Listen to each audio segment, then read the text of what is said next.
Hello, hi guys! Magandang hapon sa inyong lahat. This is Chino Rodriguez, mamaya sa Grid Channel. A faith healer o Zumata reader. So ngayong hapon, natatigan natin na nagsabi sa inyo ng ating mga gabay. This is special gabay for the month of January 23 hanggang January 29 for the sign of Aquarius. So, Aquarius, welcome to my channel. Ano kayang messages, advices ng spirit guides ang ating masasaga for today's video? Kaya naman kayang energy or kaganapan sa buhay ng mga Aquarius ang ating mahagilap. So, guys, this reading is a general reading namang hindi lahat makaka-resonate. Kunin lamang po ang makaka-relate sa inyo and comment down below kung kaninong energy ang ating nasagap. And of course, don't forget to like and subscribe my channel and hit notification bell for more videos update. And of course, maraming salamat po sa mga walang sawang pagsuporta sa aking channel, lalo na hindi nag-skip ng ads. Naway pagpalain ko yun ng Diyos at may kapal, siksik liglig nag-uumapo ang biyayang manabalik sa inyo. And of course, umpisahan na natin ang laban for the sign of Aquarius.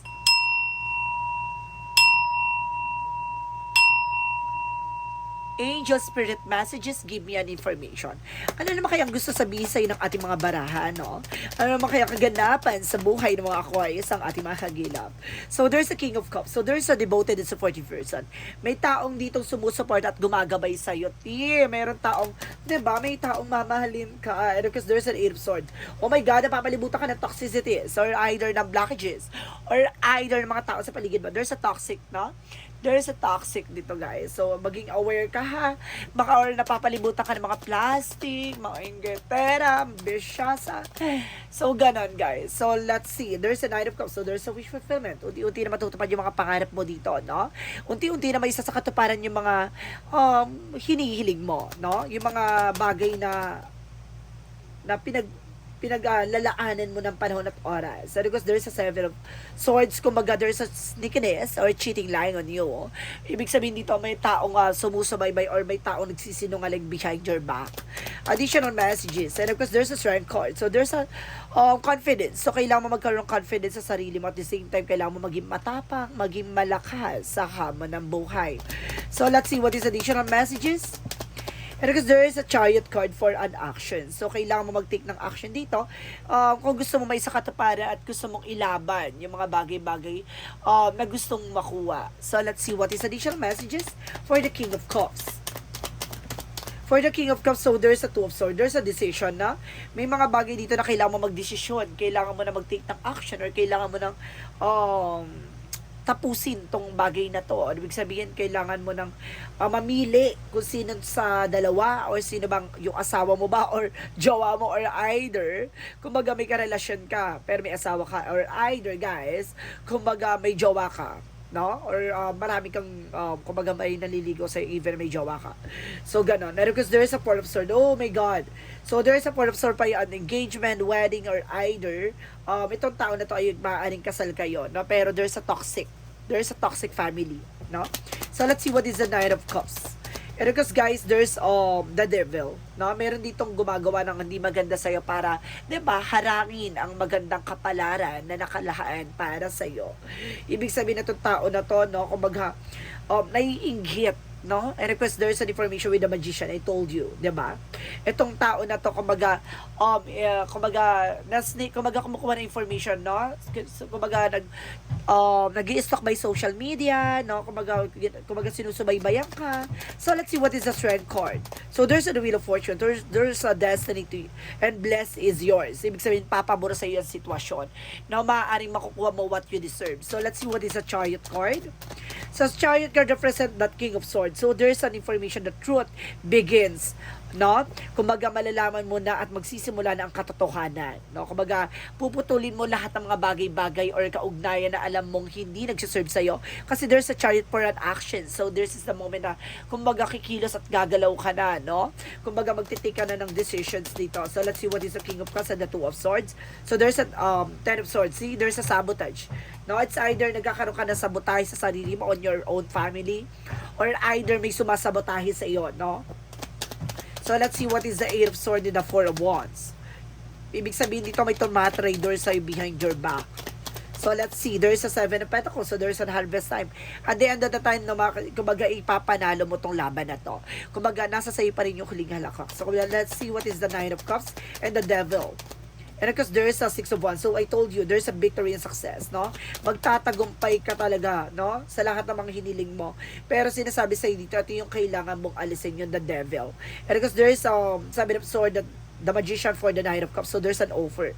Maraming offer na papasok, maraming oportunidad, marami kang malalaman, marami kang matutuklasan. Kumbaga sinasabi dito, kailangan mong pag-isipan, no? Ano kasi sinasabi dito, kailangan mong gamayan. Kasi you have a power to do the right thing. And of course, you have to do the wrong thing. So, ibig sabihin na, ikaw yung gagawa, or ikaw yung kumbaga, you are being a creator of your own life, no? Ikaw yung gagawa ng isang bagay na ikasisira mo, at ikaw yung gagawa ng isang bagay na ikabubuo mo. No, o ikagaganda ng buhay mo. So there's a higher fan, so there's a lesson learned. And some of you guys, there's a separation ako nasa-sense dito. The wheel of fortune is here, for the destiny is yours. Kumbaga, talagang nakatandahana talaga na kumbaga palakasin at patibayin ang pundasyon mo. No, kumbaga hindi nila masisira at hindi ka na nila kumbaga masasabutahin ng ganun-ganun na lang kasi you have a power.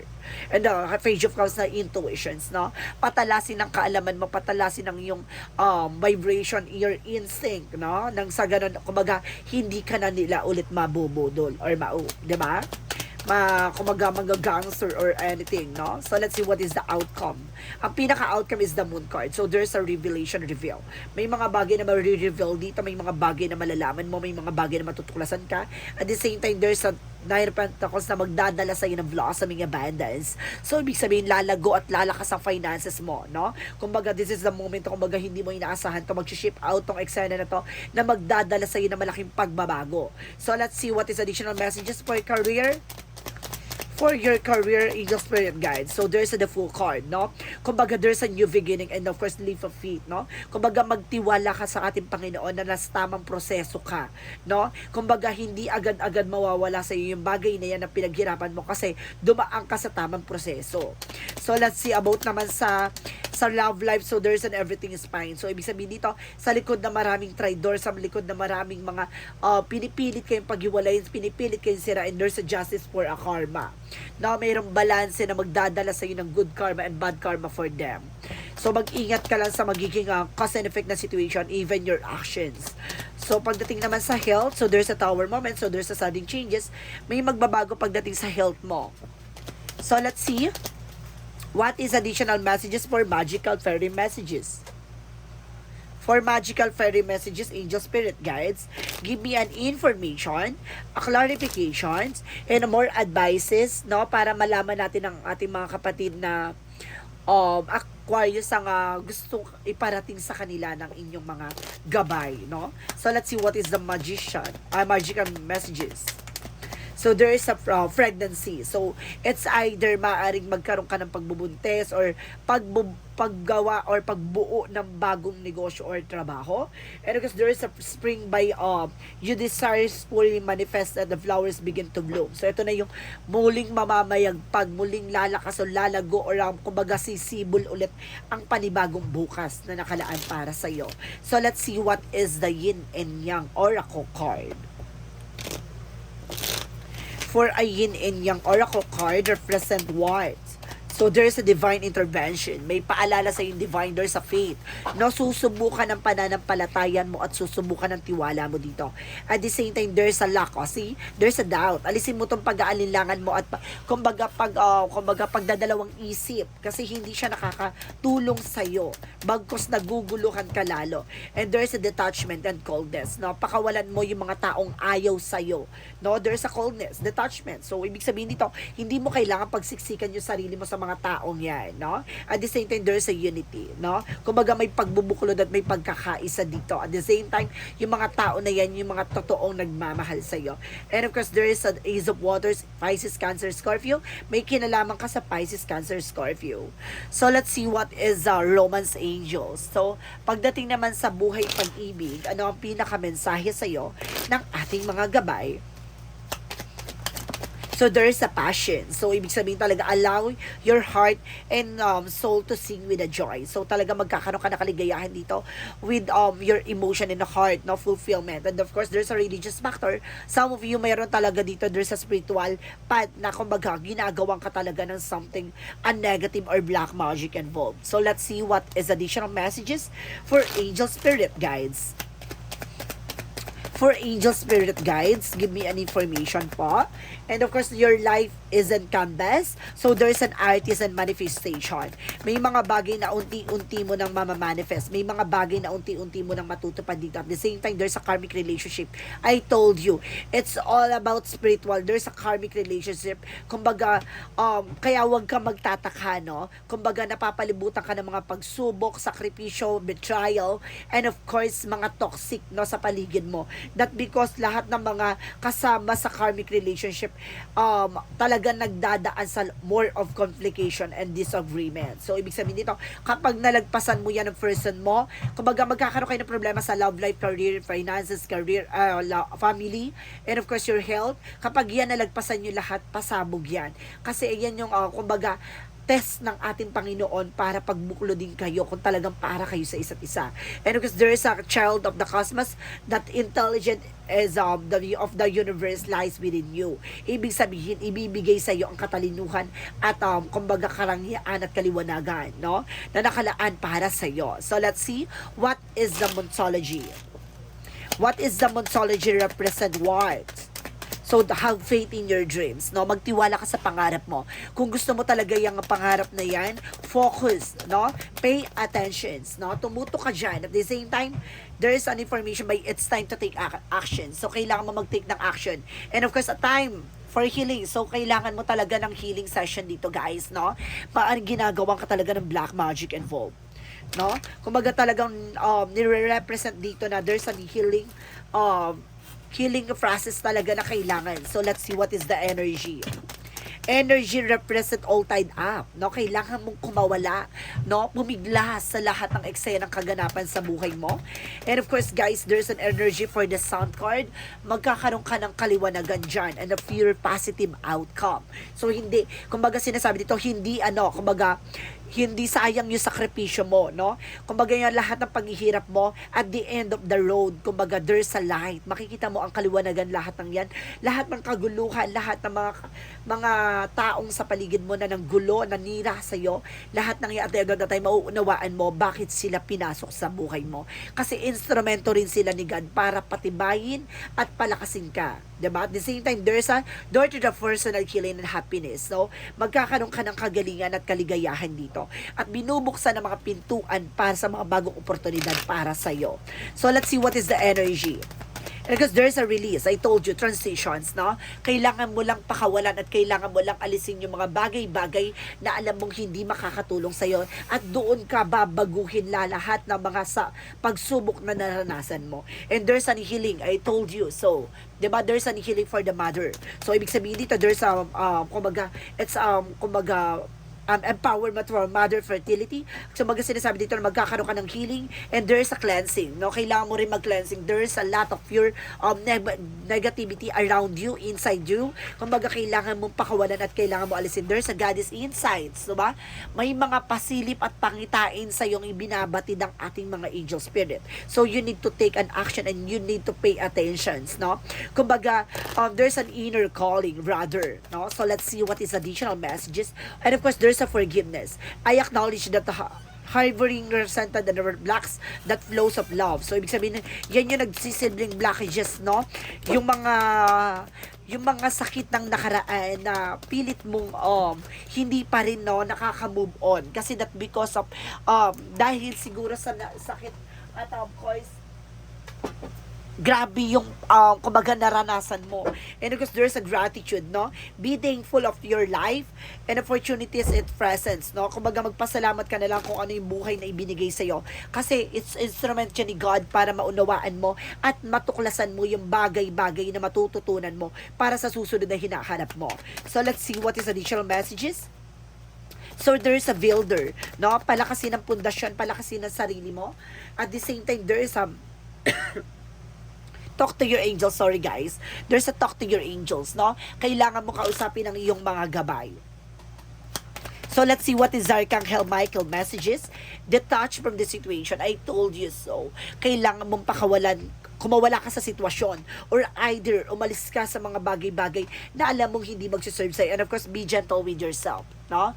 Huwag mo masyadong pinipressure yung sarili mo. Huwag mo masyadong, kumbaga, kinakawawa o iniipit yung sarili mo at kinukulong yung sarili mo sa isang sitwasyon na alam mo dapat ka nang noon pa ay kumawala. And of course, this situation is already resolved. Some of you, Aquarius na, kumbaga, lagi kayo kumbaga nanonood sa akin reading, and of course lagi nagre-resonate sa inyo. So some of you guys kumbaga naresolbahan na, nasolusyonan na yung mga problemang pinagdaanan nyo. So baga some of you guys naresolbahan na, some of you guys so hindi pa nasusolusyonan. So this is the moment na kailangan nyo makinig. So let's see what is the chakra messages. For the chakra messages, angel spirit guide. So there's a rejections, no? Kumbaga kailangan mo marunong mag-reject na lahat na nasa paligid mo, hindi yung kung ano man yung sinasabi nila, sang-ayon ka lang ng sang-ayon, hindi puro pwede ganon. And of course, there's a despondency. Kumbaga, naguguluhan ka na, parang wala ka na sa wish, or sabi, kumbaga ang daming ganap sa buhay mo na parang feeling mo, kumbaga, naluloka ka na talaga sa mga nagaganap. And there's a creations. Kumbaga, may gumagawa sa kasi sa'yo, no? Some of you guys, ginagawa ka ng palipad hangin para mawala ka sa focus. At the same time, para maguluhan ka, no? And of course, sinasabi sa'yo dito na binibigyan ka ng palipad hangin para maging lutang ka, mahirapan ka sa pagtulog, mabaliw ka. And of course, there's an alternative medicine. So, kailangan mong magdasal at humingi ng gabay ka Archangel Raphael for your healing. So, let's see what is the Jesus loving quotes. For Jesus loving quotes, whatsoever shall do the will of water, which is the heaven, the same in my brother and sister and my daughter. Ibig sabihin dito, kung ano man daw yung mga dapat mong ginagawa sa iyong mga, sa ating Ama na nasa langit, no? Ganun din dapat yung mga ginagawa mo sa ating, kumbaga, kamag-anak, mga mahal sa buhay, like father, sister, of course, mother, and your brother also, and mother, no? Kumbaga, sinasabi sa'yo dito, guys, kumbaga, maging mabuti ka, no? Kumbaga, kahit na maging masama sila sa'yo, maging mabuti ka, at of course, maging tahimik ka, because kung hindi talaga at hindi pinapalari na maging ganon, kumbaga palayain mo yung sarili mo sa mga taong alam mong hinahata ka pababa, no? Hindi mo kailangan i-fleece yung sarili mo, no? Kailangan mong umalis, kumawala at bumangon on your own. So siguro marirealize nila yung mga bagay-bagay na yan at the end of the time. So let's see what is the angel's angel's answer, sorry. What is the angel's answer? Represent what? There's a no. No, marunong ka dapat humindi. And if you believe, no? Kumbaga, kung naniniwala ka lang, no? Kumbaga, or sinasabi na basta naniniwala ka lang, ganon. Na may mga bagay na kailangan mong antayin. Ngayong taon na to, malaki ang pagbabagong magaganap sa buhay mo. So, let's see what is the angel's number. What is the angel's number? Represent what? There's a 13. Confidence. Ito pa, di ba? Kailangan magkaroon ka ng confidence, ano? Kumbaga, lakasan mong confidence mo, or kumbaga, i-boost mo yung confidence mo. You are unconscious worker with a knack of coming up with the creative ideas and turning them into something real, and optimistic but practical outlook keeps you determined and on track as you work steadily towards your goal. Ibig sabihin dito talaga, kung gusto mo yung ginagawa mo, confidence ka inside and out, no? Hindi ka matatakot, kumbaga marunong kang lumaban at marunong kang ipaglaban kung ano man yung mga bagay-bagay na alam mong deserve mo makuha. So let's see what is the messages of life. So that there's a letting go, no? Pakawalan, kumawala at umalis. Today, remembering that God is within me and around me, I release myself and God's hands and regain my inner peace. I know God is providing me that which is the most beneficial of my soul.